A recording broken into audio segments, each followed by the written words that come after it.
বৃহস্পতিবার পবিত্র রাতে কেউ যদি এই দোয়াটি 100 বার পরে, কোনো দিন পৃথিবীর কোনো মানুষের কাছে তার হাত পাততে হবে না।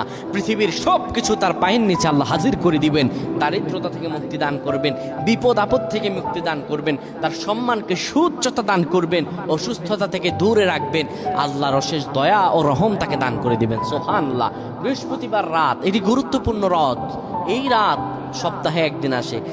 আরবিতে রাত আগে আসে, দিন পরে আসে। সুতরাং বৃহস্পতিবারের যে দিন গিয়ে রাত, এটি বৃহস্পতিবার রাত নয়, এটি শুক্রবারের রাত, এটি জুমাবারের রাত, এটি দোয়া কবুলের রাত, আল্লাহর কাছাকাছি হওয়ার রাত। সুবহানাল্লাহ।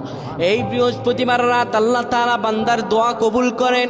কেউ যদি বৃহস্পতিবার রাতে ঈশা নামাজের পরে পবিত্র হয়ে ইয়া হাইয়ু ইয়া হাইয়ু ইয়া হাইয়ু ইয়া রফিয়ু ইয়া রফিয়ু ইয়া রফিয়ু এই দোয়াগুলো পড়তে পারে 100 বার, আল্লাহ রাব্বুল আলামিন তার মর্যাদা বৃদ্ধি করে দিবেন।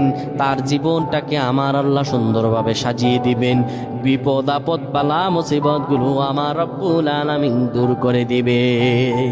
আল্লাহুম্মা আমিন বলেন।